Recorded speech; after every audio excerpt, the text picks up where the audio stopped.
उत्तर पूर्व, अद्भुत, रोमांचक और मनोहारी, उसकी छटा को समेटती रेडियो डायरी, जिसके पन्ने खुलते हैं हर रविवार शाम 5:30 बजे FM गोल्ड पर। पूर्वोत्तर डायरी। सभी सुनने वालों को नमस्कार। मैं हूं चंद्रिका जोशी।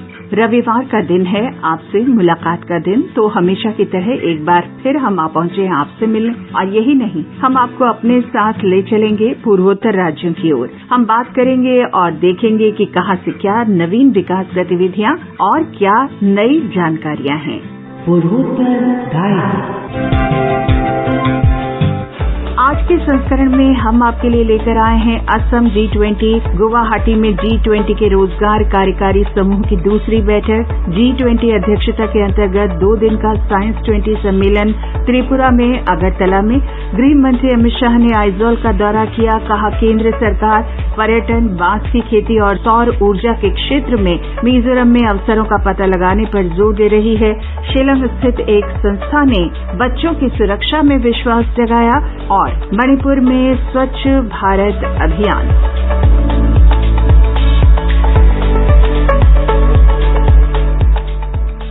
तो आज हम सबसे पहले बात करते हैं मिजोरम की।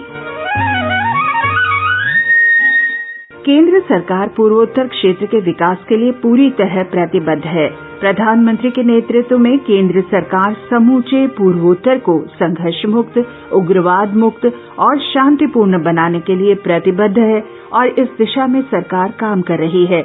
सरकार के प्रयासों के साथ साथ क्षेत्र के लोगों के सहयोग से पूर्वोत्तर में शांति बनी हुई है। गृह मंत्री अमित शाह ने राज्य के अपने दौरे में क्षेत्र के सर्वांगीण विकास के लिए सरकार की प्राथमिकताओं पर चर्चा करते हुए ये बात कही। गृह मंत्री अमित शाह ने मिजोरम की राजधानी आइजोल का दौरा किया और यात्रा के दौरान श्री अमित शाह ने 5 परियोजनाओं का उद्घाटन किया और 6 और ढांचागत परियोजनाओं की नींव रखी। ये कुल 11 परियोजनाओं की लागत 2,415 करोड़ रुपए से अधिक है। इन परियोजनाओं में से गृह मंत्री ने जोगवासांग में असम राइफल्स के नए बटालियन मुख्यालय का उद्घाटन किया। श्री अमित शाह ने असम राइफल्स के बटालियन मुख्यालय को स्थानांतरित करने से शहर में विकास के विस्तार में होने वाली सुविधा पर चर्चा की। उन्होंने आइजोल शहर के लिए लालडेंगा केंद्र और 2 बाईपास सड़कों की नींव भी रखी।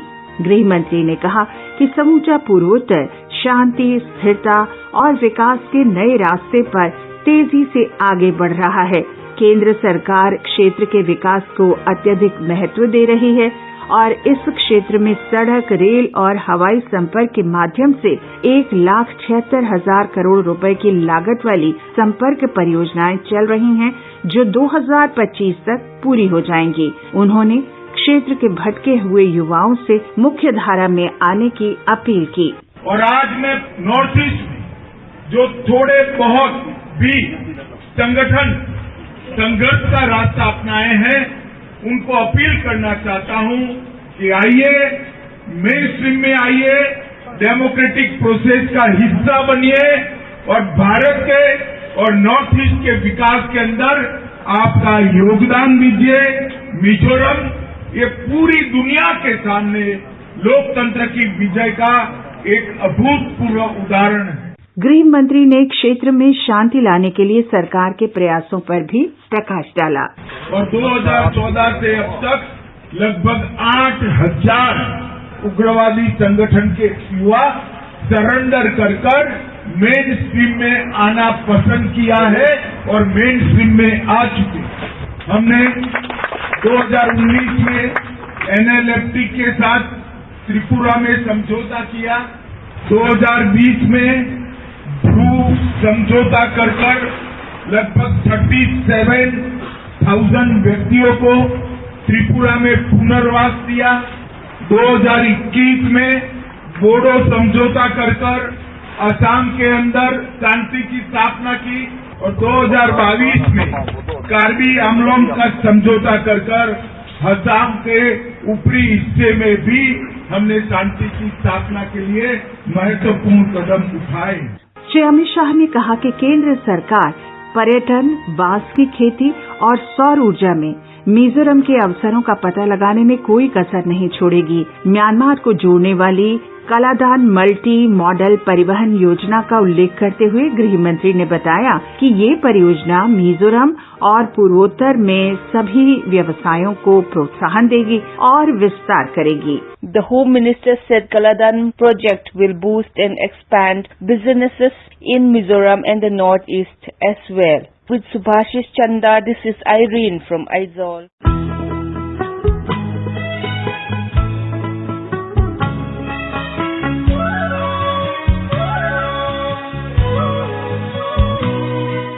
आइए अब चलें सिक्किम की ओर। सिक्किम के मुख्यमंत्री पीएस तमांग ने हाल ही में गुजरात के पोरबंदर में माधवपुर घेड़ महोत्सव 2023 में भाग लिया। ये त्योहार गुजरात में देश के सुदूर पश्चिम क्षेत्र के साथ साथ पूर्वोत्तर भारत की सांस्कृतिक, आध्यात्मिक और सामाजिक एकता का भारतीय परंपरा के अनुसार ही सम्मान करता है। माधवपुर घेड़ मेला भगवान कृष्ण और रुक्मिणी के विवाह का उत्सव है। कहा यह जाता है कि इसका संबंध अरुणाचल प्रदेश की मिश्मी जनजाति से था।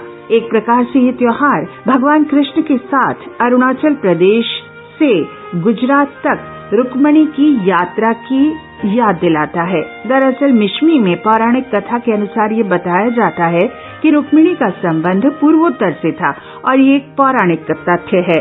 पोरबंदर में हो रहे इस उत्सव में पूर्वोत्तर राज्यों और गुजरात के कलाकारों ने संस्कृति का मनमोहक और भव्य प्रदर्शन किया।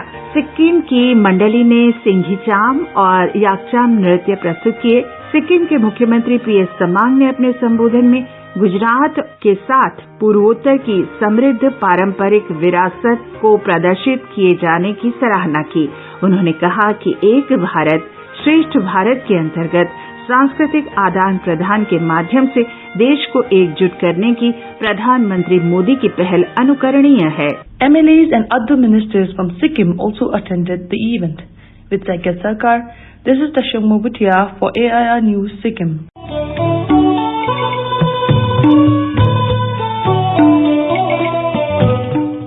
आइए चलें अब मेघालय।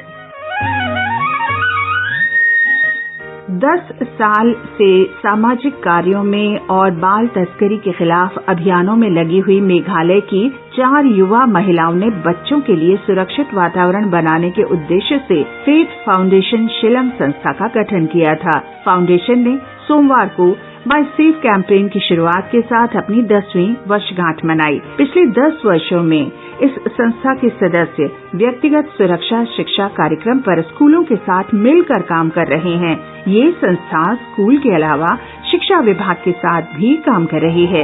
इस फाउंडेशन के कार्यक्रमों में से एक प्रमुख कार्यक्रम था बच्चों की सुरक्षा की दिशा में स्कूल के शिक्षकों का प्रशिक्षण। बाल अधिकारों और बाल यौन शोषण जैसे मुद्दों पर आवाज उठाने के साथ साथ संस्था लोगों को संवेदनशील बनाने के लिए लगातार काम कर रही है।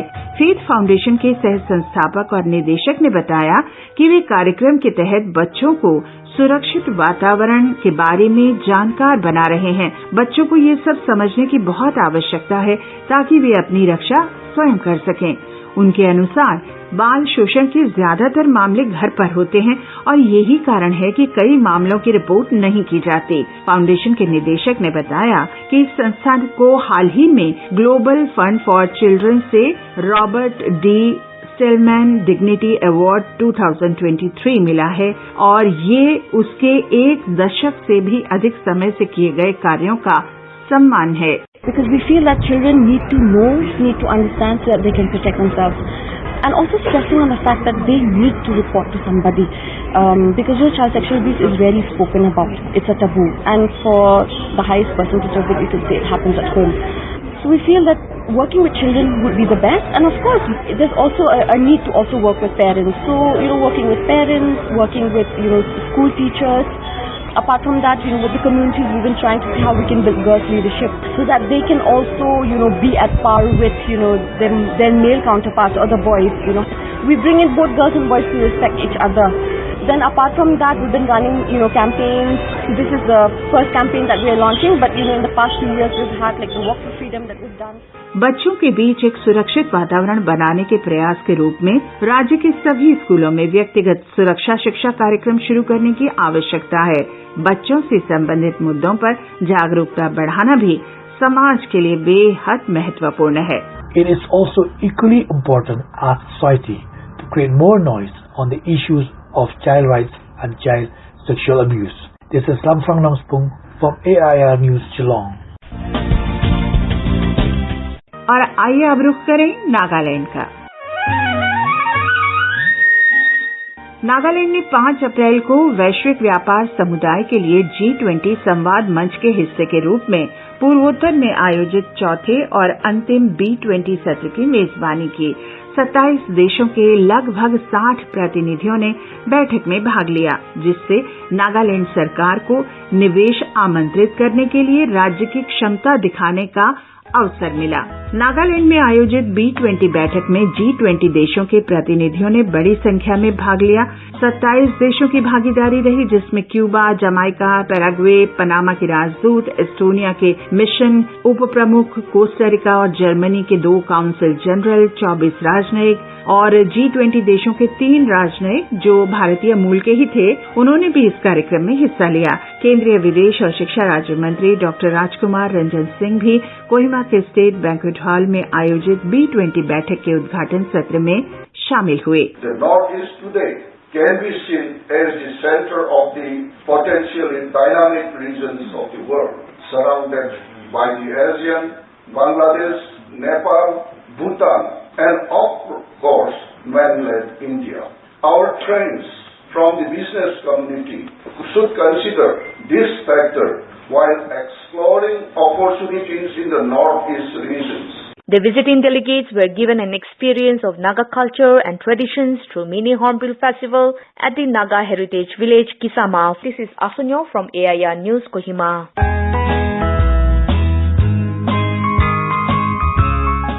और अब बात त्रिपुरा की।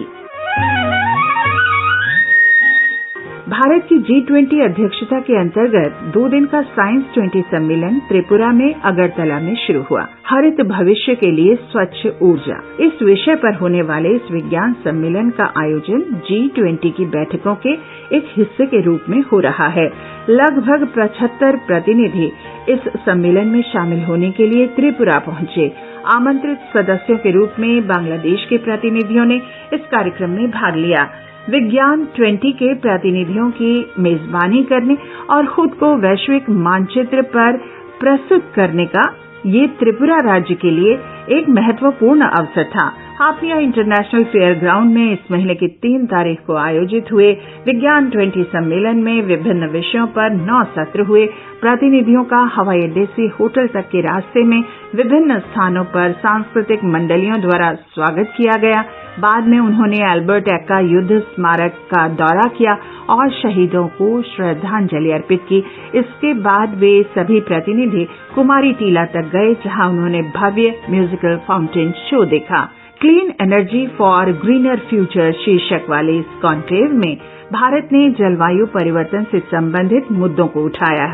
सरकार के प्रधान वैज्ञानिक सलाहकार श्री अजय सूद ने अपने प्रारंभिक संबोधन में कहा कि दुनिया एक ऐसे मुद्दे का सामना कर रही है जिस पर भविष्य को बचाने के लिए तत्काल कार्रवाई की आवश्यकता है। उन्होंने कहा कि इन मुद्दों को अब और टाला नहीं जाना चाहिए।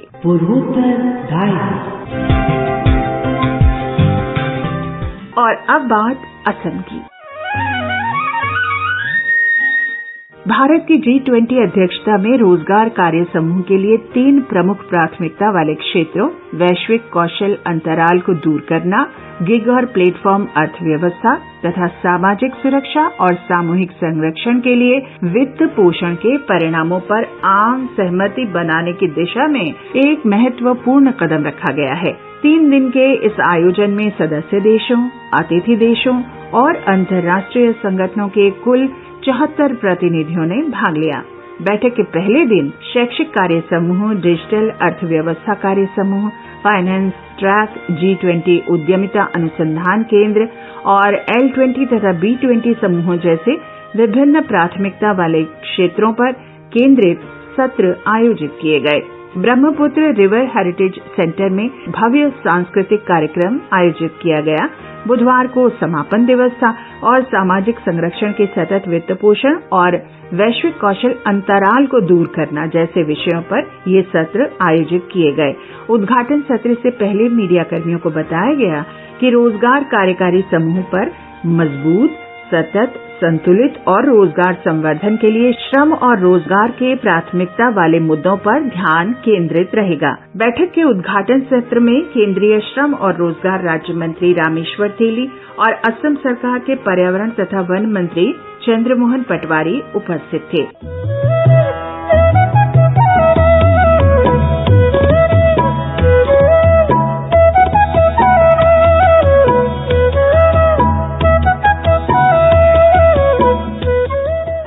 आइए अब बात करें मणिपुर की। स्वच्छ भारत मिशन 2014 में भारत सरकार द्वारा शुरू किया गया एक देशव्यापी अभियान है। इसका उद्देश्य खुले में शौच को खत्म करना और ठोस अपशिष्ट प्रबंधन में सुधार करना है। राज्यों ने इस पहल को गंभीरता से लिया है और जनता भी इस अभियान से जुड़ रही है। आइए देखें कि मणिपुर में ये मिशन कैसे आगे बढ़ रहा है। आमतौर पर कुछ लोगों को साफ सफाई का जुनून होता है, कुछ का तो मानो सफाई से कोई लेना देना ही नहीं है।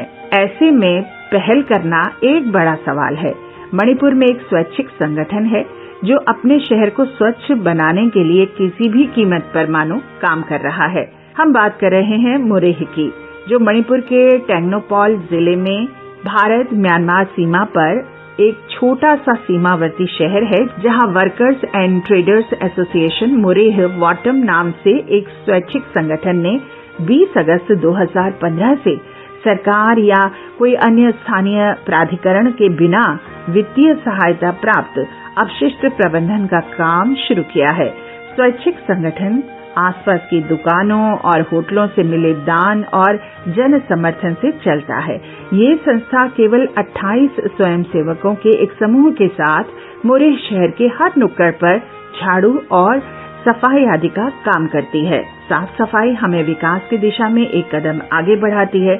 आइए अपने देश को स्वच्छ बनाने के साथ ही रोग मुक्त बनाने का संकल्प लें। हमें लोगों को स्वच्छ रहने के लिए प्रोत्साहित करना जरूरी है और सफाई में मदद भी करनी चाहिए, क्योंकि एक छोटा सा कदम ही बहुत बड़ा बदलाव ला सकता है। राष्ट्रपति द्रौपदी मुर्मू ने 7 अप्रैल को काजीरंगा राष्ट्रीय उद्यान में गज उत्सव 2023 का उद्घाटन किया। इस अवसर पर राष्ट्रपति ने कहा कि प्रकृति और मानवता के बीच एक बहुत ही पवित्र रिश्ता है।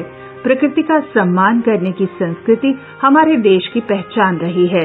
भारत में प्रकृति और संस्कृति एक दूसरे से जुड़ी हुई हैं और एक दूसरे से पोषण प्राप्त करती हैं।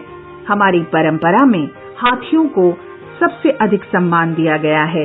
इसे समृद्धि का प्रतीक माना गया है। ये भारत का राष्ट्रीय धरोहर पशु है, इसलिए हाथियों की रक्षा हमारी राष्ट्रीय विरासत को संरक्षित करने की हमारी राष्ट्रीय जिम्मेदारी का एक महत्वपूर्ण हिस्सा है। गज उत्सव 2023 और राष्ट्रपति द्रौपदी मुर्मू की भागीदारी पर पर्यावरण और वन विभाग में आयुक्त सचिव श्री आकाशदीप के साथ हमारे संवाददाता मानस प्रतिम शर्मा बातचीत कर रहे हैं। Sir, would you please tell us what is the purpose of organizing the Gaj Utsav 2023 in Assam and particularly at the Kaziranga National Park? Gaj Utsav is like we celebrate the wildlife and especially the elephants. As we know that elephants are integral part of our culture. It has been part of our childhood, the stories in our mythology, our religion, and they are also very important for maintaining the ecological balance of any area. Therefore, we want to highlight that elephants, they are very much present here in the India, and especially in Assam, the population of elephants is very good, very robust. And therefore, it was thought, and the government of India suggested that in Assam this time we are going to organize Gaj Utsav, and it was all very encouraging for all of us. And what better location could have been than Kaziranga?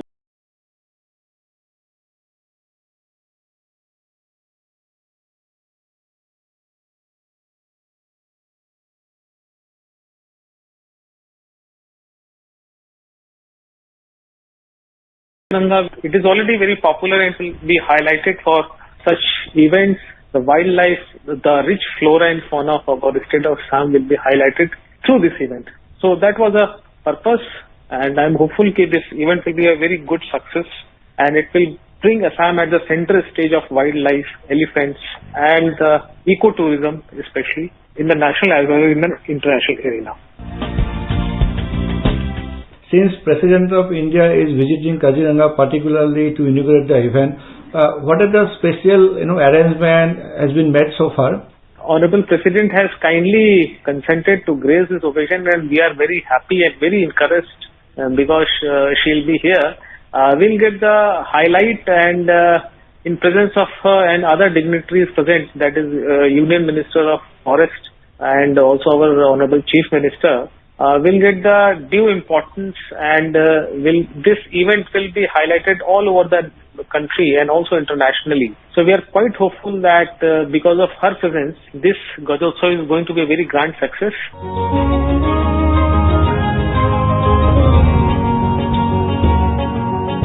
As far as her visit is concerned, we have planned a safari for her in the morning when she'll be visiting on the 6th, and she'll be staying. A cultural show we are going to organize in the 6th evening in Kaziranga, meaning outside of the forest premise. We are going to organize this cultural event. Next day, we are organizing a jeep safari for her. And after that, we are going to have this celebration and deliberation of Gajotsav. So all the arrangements have been made, security, transport, stay and all. And we are very happy and very eager to receive her and to have her amongst us. What do you think? How having this Gajotsav at Kaziranga will give a boost to this elephant conservation as a whole in Assam or as a whole in India? No, Assam definitely it will, and the effects will not be limited only to Assam. The benefits will obviously go beyond the boundaries of state, and it will go beyond it will be percolated down in all over the country. As we all know, and we all are associated with elephants in some way or other. We are all fascinated by the majestic presence, the big size, and the intelligent animal that we have around us. So obviously children are very curious to know about the elephants. We adults have a lot of respect also from the religious point of view. So I'm sure because of this Gajotsav, the issues of elephants will be highlighted. Yes, there are some issues also in the state of Assam regarding man and elephant conflict, and the effective addressing of such issues will also be discussed, and how such conflicts can be avoided. A roadmap, I'm sure, will come out of it. Okay.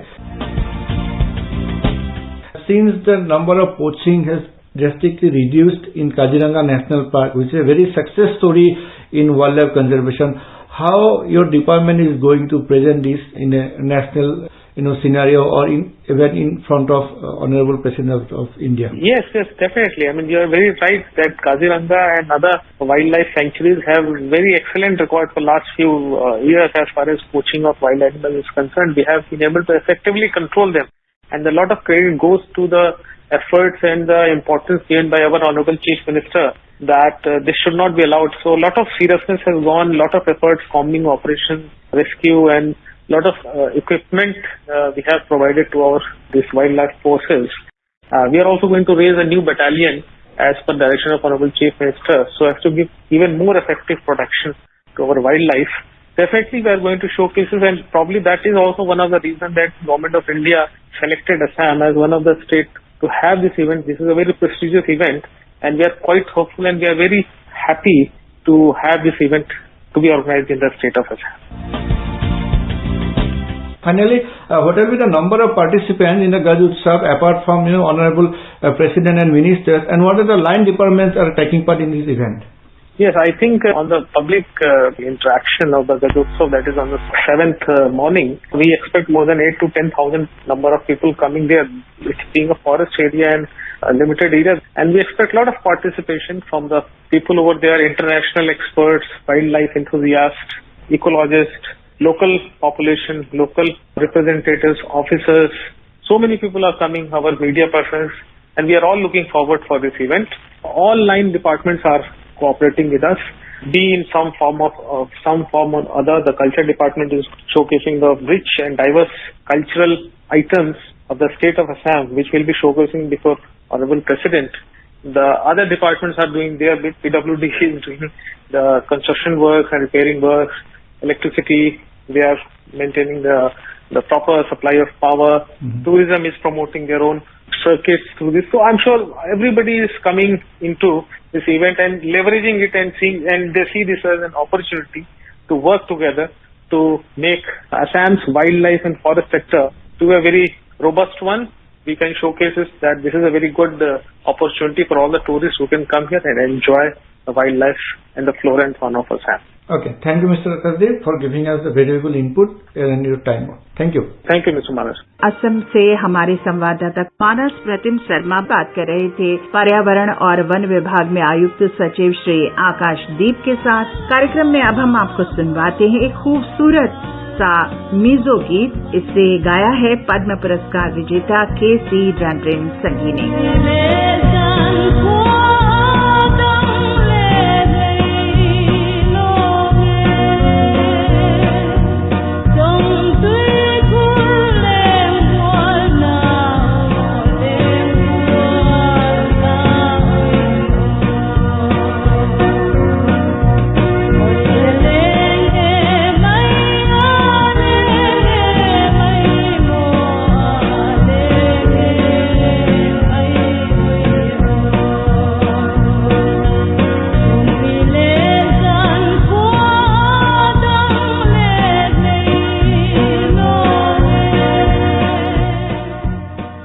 चलते चलते बात करें असम की तो प्रधानमंत्री ने असम में सिलचर और आसपास के क्षेत्रों में उन विकास कार्यों पर प्रसन्नता व्यक्त की है जिनसे लोगों का जीवन स्तर आसान हो रहा है। संसद सदस्य डॉक्टर राजदीप राय के एक ट्वीट के उत्तर में प्रधानमंत्री ने कहा कि वे इस बात से खुश हैं कि विकास का लाभ सिलचर और आसपास के लोगों को मिलने लगा है और उनका जीवन आसान हो रहा है। अपने ट्वीट में डॉक्टर राय ने सिलचर की विकास यात्रा के बारे में बताया था। चाहे शिक्षा हो या सफाई या स्वास्थ्य सेवाएं, जलापूर्ति, पर्यावरण, परिवहन, सस्ते मकान की उपलब्धता, सुरक्षा और लोक सेवाएं, हर क्षेत्र में आर्थिक सक्षमता के साथ लोगों के जीवन की गुणवत्ता में सुधार हुआ है। डॉक्टर राय ने केंद्र सरकार की स्वास्थ्य सेवा के अंतर्गत बने वेलनेस सेंटर, प्रधानमंत्री ग्राम सड़क योजना, प्रधानमंत्री आवास योजना, ग्रामीण और विकास के कई अन्य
आकाशवाणी के समाचार सेवा प्रभाग द्वारा प्रस्तुत किया गया।